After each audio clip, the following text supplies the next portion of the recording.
On passe nos journées à scruter les PIB, les taux, les NFP, l'inflation, les discours de Powell, bref, l'alphabet soporifique de la macro. Mais pendant qu'on attend que la statistique officielle confirme que ça va mal sur le terrain, ça sent parfois déjà le roussi. Et parfois, le premier à tirer la sonnette d'alarme, c'est pas un économiste, mais c'est une stripteaseuse. Alors aujourd'hui, je vous parle d'un indicateur qu'on ne verra jamais sur Bloomberg, le Stripper Index, mais aussi du Lipstick Index, de l'Underwear Index et de quelques autres qui sont tous méconnus, inaccessibles et difficiles d'accès, mais qui pourtant permettent d'anticiper la prochaine récession, ou en tout cas de la voir venir un petit peu mieux que d'habitude. Oui, ça existe, enfin presque, et on va voir pourquoi c'est peut-être le meilleur thermomètre de l'économie réelle. D'accord, c'est pas la solution absolue, et on ne va pas monter un hedge fund basé uniquement là-dessus, mais prendre la température du terrain n'est jamais une mauvaise chose. Bienvenue dans cette nouvelle vidéo de la finance décomplexée, vous êtes sur Zone Bourse et je suis Thomas Veillet.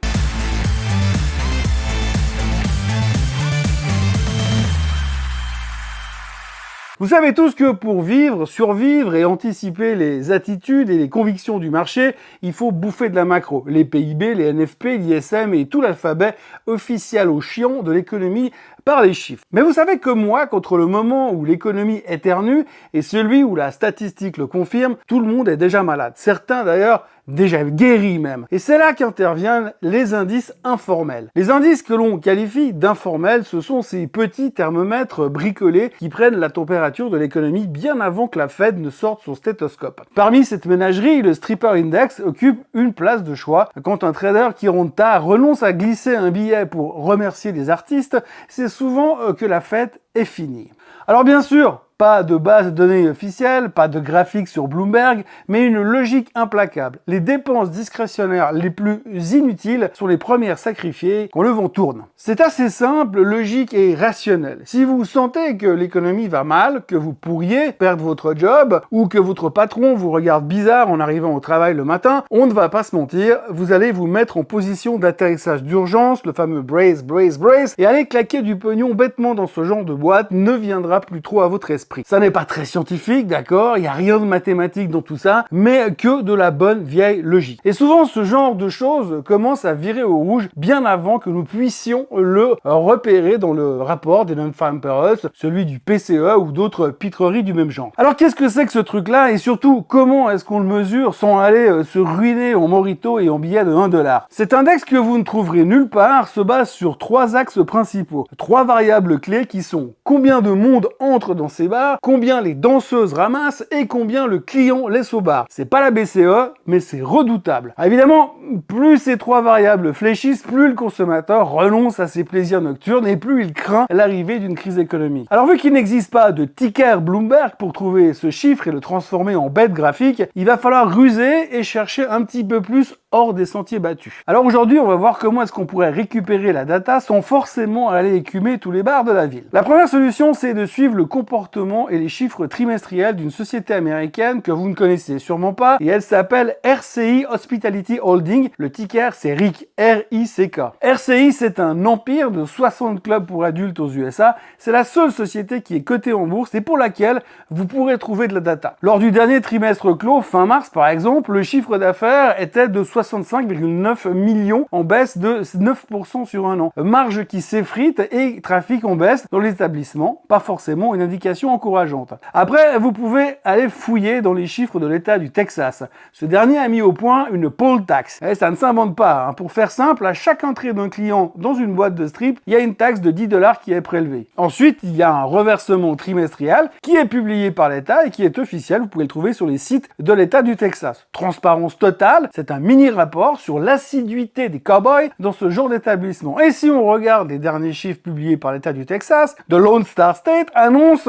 qu'on est en baisse de 4% sur l'année. Troisième option pour mesurer la situation, vous pouvez aller vous rendre sur le site FRED, F-R-E-D. FRED, Federal Reserve Economic Data, est une base de données économiques publiques, gratuite et ultra complète, gérée par la Fed de Saint-Louis. Elle regroupe des milliers et des milliers de séries de statistiques macro, PIB, inflation, emploi, secteur, etc., accessibles en quelques clics avec graphiques interactifs à la clé. Et là, vous avez une catégorie qui s'appelle, en français, autres activités de divertissement et loisirs. C'est une catégorie fourre-tout utilisée dans les bases de données économiques comme Fred pour regrouper les activités comme les clubs, les bars à thème, les cabarets, les salles de billard et les autres loisirs non classés ailleurs. Disneyland n'est pas dans cette catégorie si vous vous posiez la question. Alors, sous le premier trimestre, ça monte encore, mais c'est faiblard par rapport à l'an passé. On voit un ralentissement sur la même période. Et puis, finalement, vous avez Google Trends. Là-dedans, il vous suffit de rechercher des mots comme strip club near me ou bachelor party ideas. Cela donne en général une bonne idée des envies, disons,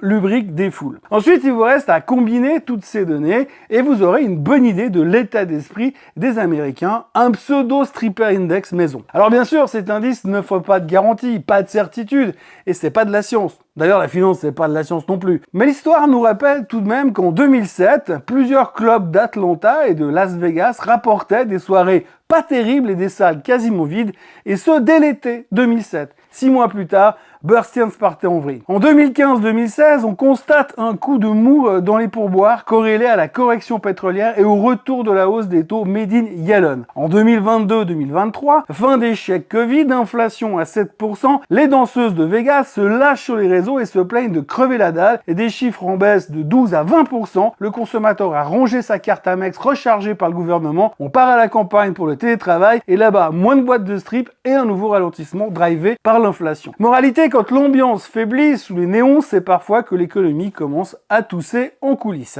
Et puis, si vous aimez ce genre de réflexion pour essayer de deviner l'avenir de l'économie, vous saurez que le Stripper Index partage sa loge avec toute une troupe d'indices exotiques. Chacun capte une facette de la même histoire. Le portefeuille du citoyen lambda. Quand ce dernier se referme comme une huître, c'est pas bon signe pour la croissance, et c'est souvent dans ces industries de loisirs que le mal se fait sentir. Voici donc quelques cousins du Stripper Index et ce qu'il faut interpréter des signaux qu'ils envoient. Par exemple, le premier, le plus connu, c'est le Lipstick Index. Quand l'économie va mal, les consommateurs se consolent avec des petits plaisirs abordables comme le rouge à lèvres. Une hausse des ventes veut dire qu'il y a une perte de confiance, serrage de budget, serrage de ceinture. Petit luxe égale gros indice de dépression sur le moral du portefeuille. Et puis il y a ensuite le Men Underwear. Ensuite il y a le Men's Underwear Index. En récession, les hommes repoussent l'achat de sous-vêtements neufs, un achat discret mais révélateur. La baisse des ventes signale généralement les premiers signes de tension budgétaire. Un caleçon en moins, c'est souvent un PIB qui s'enfonce. Après les caleçons, il y a les jupes, ou plutôt la longueur de ces dernières. Plus les jupes sont courtes, meilleure est l'économie. Plus elles s'allongent,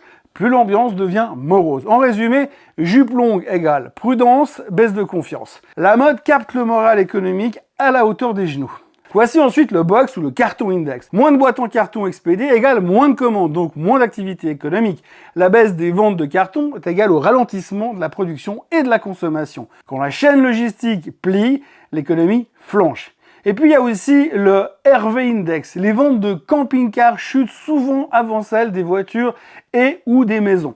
La baisse des commandes signale qu'un repli sur les gros achats non essentiels est actuellement en cours. Quand on repousse le rêve sur roue, c'est que la route économique s'annonce compliquée. Et pour terminer, nous avons le Freight Index. Moins de fret transporté égale moins de biens produits, vendus ou consommés. Baisse des volumes égale ralentissement de l'activité économique réelle. Quand les camions roulent à vide, eh bien l'économie aussi. Une fois que vous aurez obtenu toutes ces données, que vous aurez réussi à croiser ces signaux, eh bien, vous pourrez passer du ragot au faisceau de présomption solide. Alors, si on fait la macro vue du trottoir, où en est-on à mi-2025 ? Si on commence déjà avec les chiffres connus, le consommateur US aujourd'hui, eh bien, on voit que la confiance est au plus bas depuis 2022, que les cartes de crédit sont saturées, que les intérêts sont au plafond, que le taux d'endettement est maximal et que la multiplication des gens qui ont plusieurs jobs aussi. RIC sous-performe le S&P depuis 6 mois, le chiffre d'affaires est en berne. Dans le poll tax texan, la collecte du T1 à moins 4% contre le T4 2024, c'est la plus forte contraction depuis la vague Delta du Covid en 2021. Et si on revient sur Fred avec les autres activités de loisirs, eh bien la chute du momentum confirme que le secteur loisirs low-end est en train de lever le pied. Si on en fait une lecture, eh bien les signaux Springs and Friends hurlent le ralentissement alors que le Nasdaq danse encore en talons aiguilles. Il commence à se sentir un tout petit peu seul sur scène pour l'instant. La dissonance est totale et sans vouloir faire des prévisions toutes pourries, on a quand même l'impression que c'est en train de grincer dans les rouages de l'économie. Sans vouloir être négatif,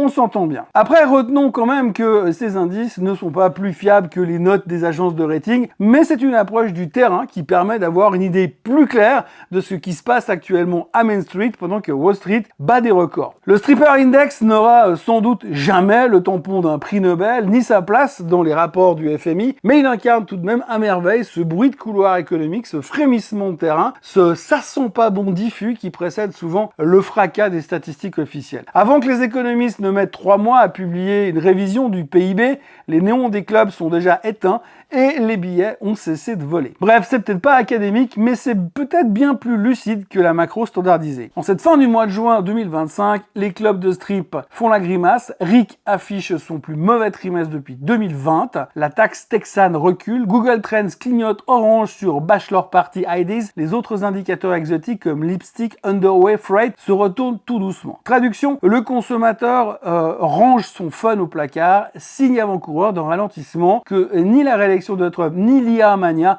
ne pourront camoufler bien longtemps. Il ne faut donc jamais snobber le terrain. Les talons aiguilles des strip clubs sentent la récession plus vite que le bureau of Labor Statistics voit l'emploi ralentir ou l'inflation s'envoler. Il faut donc, quand on fait de l'investissement, multiplier les angles. Un thermomètre anecdotique devient pertinent quand il confronte deux autres senseurs divergents. Tout seul, il ne fait pas beaucoup de sens. Il faut aussi agir avant le consensus. Si ton stripper index perso passe au rouge, ajuste ton risque bien avant que CNBC ne colle le mot récession en bas de l'écran. Alors oui, bien sûr, c'est pas académique, ça ne figure dans aucun manuel de macroéconomie. Aujourd'hui, les indicateurs du trottoir sont clairs, le fun ralentit, les pourboires fondent, les caleçons ne se renouvellent plus, les rouges à lèvres se vendent mieux que les iPads et les cartons ne bougent plus autant dans les entrepôts. Pendant que le Nasdaq fait encore le pan, le consommateur lambda serre les fesses. Moralité, c'est peut-être pas scientifique, mais quand l'économie réelle commence à transpirer l'angoisse, ça se voit d'abord dans les endroits où on ne regarde jamais. Et ceux qui auront écouté ces signaux avant que Bloomberg le dise seront déjà à l'abri quand la pluie commencera à tomber. Et pour ceux qui doutent, il y a 2 semaines,